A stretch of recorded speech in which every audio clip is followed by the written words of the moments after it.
Assalamualaikum warahmatullahi wabarakatuh. Salam sejahtera untuk kita semua. Om Swastiastu. Ya, ketemu lagi bersama saya Guide Semprul dan juga Agalina Agus Halim. Dan kali ini kita masih perjalanan menuju ke salah satu tempat yang akan kita jadikan objek untuk liputan kali ini. Jadi tetap ikutin kita terus. Jangan lupa like, komen, dan subscribe. Alright traveler, jadi kali ini kita sudah sampai di desa Dlepih dan tepatnya kita menuju ke Kahyangan. Kahyangan ini adalah salah satu pertapan dari Danang Sutawijaya dan konon katanya raja-raja Jawa pernah singgah di sini hanya untuk sekedar bertapa dan mendekatkan diri kepada yang agung.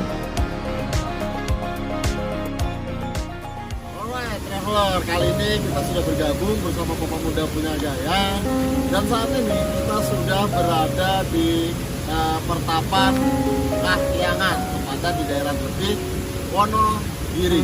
Seperti apa keseruan kita, karena perjuangan kita masih panjang karena harus melewati jalan setapak untuk menuju ke petilasan yang akan kita tuju. Tetap ikutin kita terus. Oke, perjuangan kita tidaklah mudah untuk sampai ke Kahyangan ataupun petilasan dari Danang Sutawijaya. Dengan jalan yang licin kita lalui jalan setapak untuk sampai di pertapan yang pertama.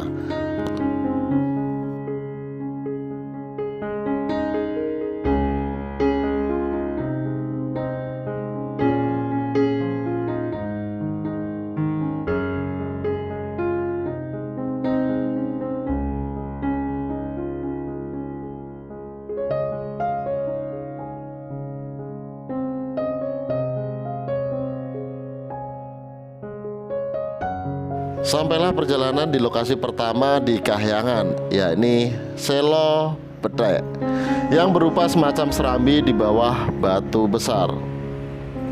Alright traveler, jadi kita sudah sampai di tempat pertapannya para raja-raja Jawa dulu. Orang katanya di tempat ini adalah pertapaan untuk Kanjeng Sunan Kalijogo, Panembahan Senopati, dan juga Pangeran Sambernyawa. Nah, ada apa aja sih nanti di dalam, karena kita masih harus ke atas lagi. Tetap ikutin kita terus.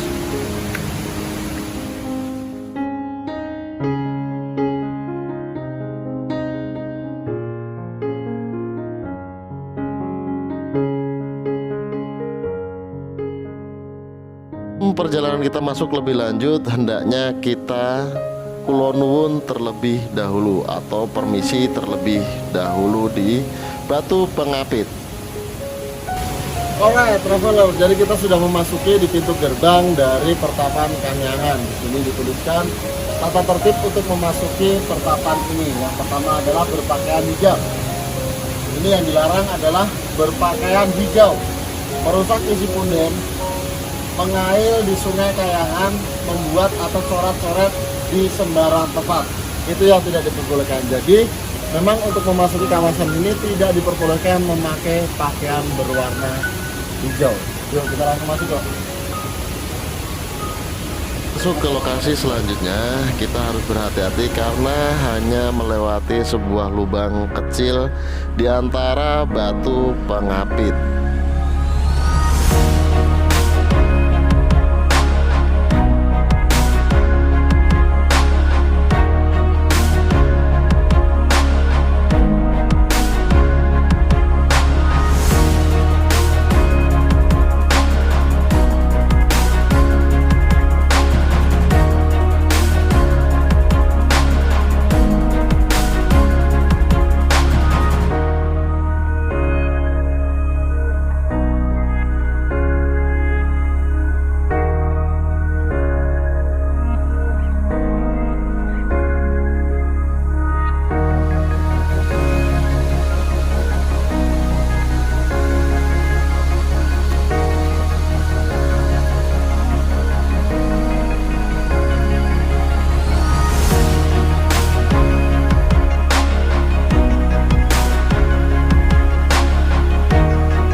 Sampailah kita di lokasi selanjutnya yang bernama Selo Payung ataupun Watu Payung, yang dulunya digunakan untuk bertapa Danang Sutawijaya sebelum menjadi Raja Mataram Islam bergelar Panembahan Senopati ing Ngalogo Khalifatullah Sayyidin Panatagama. Tempat ini dinamai Watu Payung karena terdapat kemiripan dengan payung yang biasa kita jumpai. Dengan menapaki jalan setapak, kita menuju ke salah satu petilasan dari Danang Sutawijaya. Tempat ini adalah sebuah gedung kecil yang konon katanya dijadikan tempat mandinya dari Panembahan Senopati, dan dipercaya juga bahwa tempat ini dahulu adalah tempat bertemunya Danang Sutawijaya dengan Kanjeng Ratu Kidul. Dan sesuai dengan cerita yang saya dapat, pertemuan mereka diketahui oleh Ki Puju yang mengakibatkan Kanjeng Ratu Kidul melarikan diri menuju ke pantai selatan. Dan pada saat melarikan diri, Kanjeng Ratu Kidul ini menarik tasbih dari Panembahan Senopati sehingga tasbih tersebut berserakan di area gedung tersebut. Dan menurut cerita yang saya dapat, apabila anak cucunya menemukan biji tasbih tersebut, maka beliau juga akan mendapatkan karomah yang dipunyai Panembahan Senopati. Halo traveler, jadi kali ini kita sudah bertemu dengan juru kuncinya Kahyangan. Ya, dari beliau nanti yang sekiranya akan menceritakan sejarah ataupun seluk-beluk tentang Kahyangan. Kita langsung aja berkenalan ya traveler. Selamat sore Pak. Mohon maaf, namanya siapa Pak? Bapak Suwarto. Baik Pak. Bapak, saya minta tolong untuk diceritakan apa ya namanya ya, flashbacknya ataupun sejarahnya Kahyangan ini. Ya, sejarah Kahyangan ini petilasan pertapaan Pak. Sejarah dulu yang untuk bertapa Raden Danang Sutawijaya, Panembahan Senopati sebelum menjadi raja. Menurut sejarah, dia pertama bertapa di sini di Batu Petek tadi. Oh, Batu Petek yang di depan ya Pak? Pertama tadi. Beliau di Batu Petek, selang beberapa waktu belum mendapat ilham, pindahnya di Batu Payung ini. Oh, di Batu Payung ini ya. Menurut sejarah, waktu berdiri Batu Payung di Batu Petek, ketemu dengan Nyai Puju. Nyai Puju. Nyai Puju itu asli penduduk sini. Kerjaannya cari kayu dan daun-daunan di hutan sini. Ketemu Raden Danang Sutawijaya, disuruh melayani apa yang dibutuhkan selama beliau di Kahyangan. Berhubung di Kahyangan selang beberapa waktu belum mendapat ilham, pindah di sini. Sewaktu beliau di bawah Batu Payung ini ketemu, disusul oleh Kanjeng Nyai Widyanonggo. Nyai Widyanonggo menika abdi kinasih dari Kanjeng Ratu Kidul. Oh iya. Abdi kinasih dari Kanjeng Ratu Kidul. Terus Dia diutus oleh Kanjeng Ratu Kidul menyusul Raden Danang Sutawijaya, ketemunya di Batu Payung. Dia dijanji sebelum disusul sendiri oleh Kanjeng Ratu Kidul, dia nggak boleh kembali ke selatan. oh seperti itu. Nah, berhubung beliau termasuk terhalus, dia sanggup lama-lama disusul sendiri oleh Kanjeng Ratu Kidul. Ketemu di Batu Payung sini, dia bilang kalau Raden Danang Sutawijaya mau memperistri Kanjeng Ratu Kidul, Kanjeng Ratu Kidul sanggup membantu apa saja yang dikehendaki Raden Danang Sutawijaya. Mandinya di atas di gedung Kesiraman. Gedung Kesiraman. Sholatnya di atas gedung. Oh ya. Yang saat ini dipakai pagi itu. Oh ya. Sholatannya. Itu untuk sholatannya. Sembayangnya. Nah, pas baru istilahnya mandi hukum di gedung Kesiraman, Kamanusan, istilahnya ada yang mengetahui. Yang mengetahui Ki Puju. Ki Puju, yang dulu tempat mengabdi ke Raden Sutawijaya. Beliau masuk ke hutan sini tujuannya ingin mencari keberadaan Nyai Buju. Belum sampai ketemu dengan Nyai Buju, Kanjeng Ratu sudah ngerti duluan. Berhubung udah ke Taman Husan, beliau kaget. Kanjeng Ratu tadi. Ya, Kanjeng Ratunya kaget. Kanjeng Ratu itu kaget. Nyaut tesbih yang untuk kulit Raden Danang Wijaya Ya. maut di dalam gedung itu. Oh, gitu. Nah, setelah tesbihnya maut di dalam gedung, Raden Danang Wijaya bilang kalau nanti ada anak cucunya yang napatilah di bulan sini menemukan batu atau menggunakan air dari sini bisa untuk diambil, istilahnya untuk nambah keyakinan nggak bisa salah. Nah, itu Kanjeng Ratu Kidul bilang kalau Raden Danang Wijaya sudah diperkenankan turun dari kayangan. Untuk Jumeneng Ratu mungkin. Nah, setelah itu Raden Danang Wijaya bilang kalau kemauannya Kanjeng Ratu Kidul kayak gitu, beliau sanggup jadi suaminya sampai anak turunnya Ratu Tanah Jawa. Oh, sampai anak turunnya Ratu Tanah Jawa. Ya. Nah, setelah itu Raden Danang Wijaya juga ada satu permintaan kepada Kanjeng Ratu Kidul. Permintaannya abdi kinasenya Nyai Wijanungga tadi diminta jaga atau ngeratoni bulan sini sepeninggalannya Raden Danang Wijaya. Oh, seperti itu. Menurut sejarah Nyai Wijanungga juga sanggup menjaga atau ngeratoni bulan sini. Cuma beliau juga punya satu permintaan kepada Raden Danang Wijaya.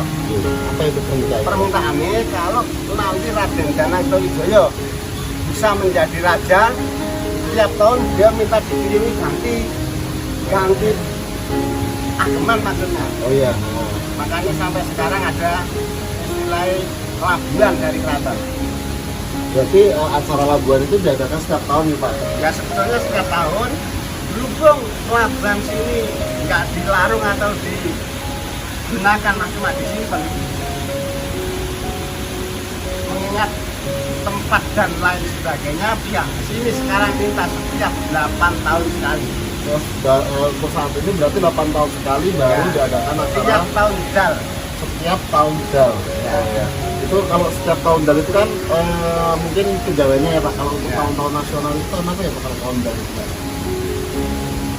Nasionalnya nggak tentu Pak. Oh nggak tentu. Tapi kalau hitungan menurut hitungan Jawa ya Pak ya. Yang Jawa tahun dal.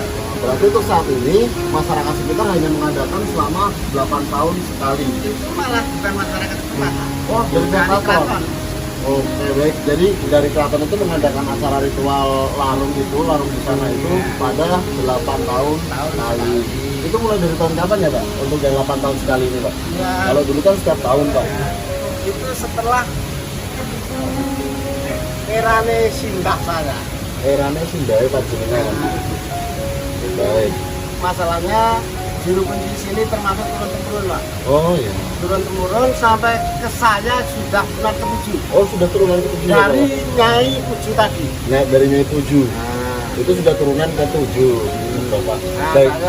saya sini termasuk abdi dalam dari Jogja. Oh sini Juru kunci masih sini. di dalam Menurut Jogja. nah, jadi wilayah pundennya, Ya. wewengkon pundennya, wewengkonnya Jogja. Ya, padahal Cuma wilayah kesultanan tetap wilayahnya Solo. Jawa Tengah, Surakarta. Oh Surakarta.